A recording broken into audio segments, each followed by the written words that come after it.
Hello, this is LbpHorror101 with your host, The Unknown One. In this lesson, I'll be pulling notes out of a hat in a grab bag style of horror tips and fun facts, starting with backtracking. The requirement of backtracking through the level always leaves an open door for a nerve-wracking experience once you have walked through a door that looks a little different from when you first went through.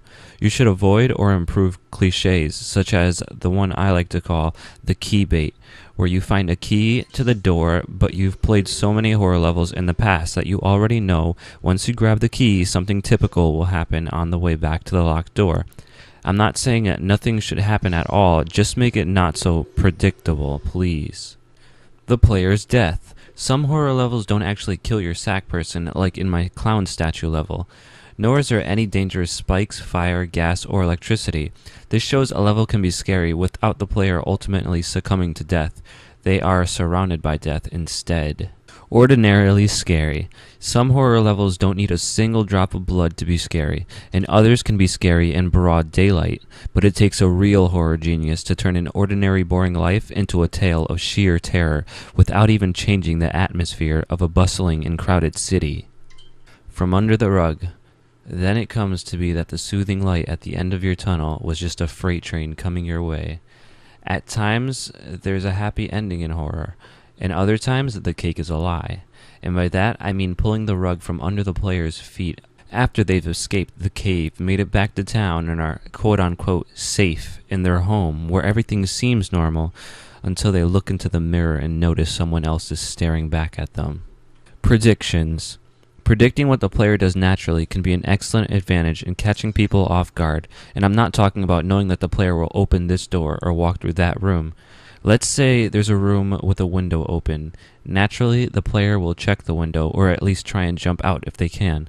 There's nothing outside but the pouring rain, but suddenly, bam, this is when you add the scare. You can push them out the window with a jar of scary music, have the window slam shut with a vicious monster trying to break in, or turn around and bump into the crazy guy that's been chasing you around the whole house trying to chop you up with a butcher knife.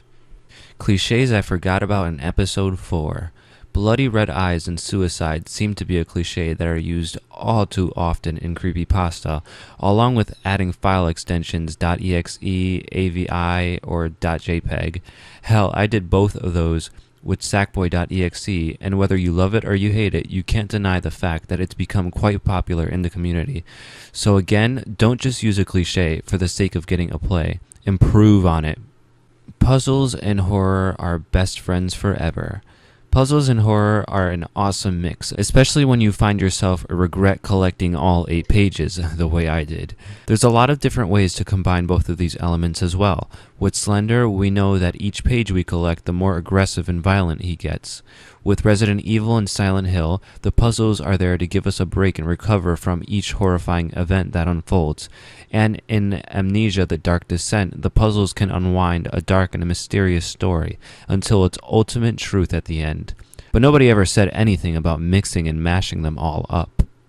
Girls are scary. Not often do you see the killer or monster of a horror story a female, and when you do, she's either a ghost, insane, or worst of all, gender-bended, cough cough, Jane the Killer. I actually like Jane a whole lot more than Jeff, primarily because of the 10,000 Jeff the Killer levels that made me want to strangle the little bastard and throw him down a stairway to hell. I still respect him, and his story is great, but if you're a stupid boy like me, you just might witness a terrifying day that a woman raises hell. Beautiful and deadly, just like a white unicorn, women can be dangerous. Trust me, I have scars to prove them. And with that said, I'll gladly tell you that I do have a few horror story ideas of my own featuring a femme fatal, but of course that's not until the release of LbpHorror3. But yeah, that was 8 tips for episode 8. Not really sure what I'll talk about in the next video, considering I'm too distracted by the new PS4 I just bought today. So, yeah. Until then, this has been LbpHorror101 with The Unknown One saying class dismissed.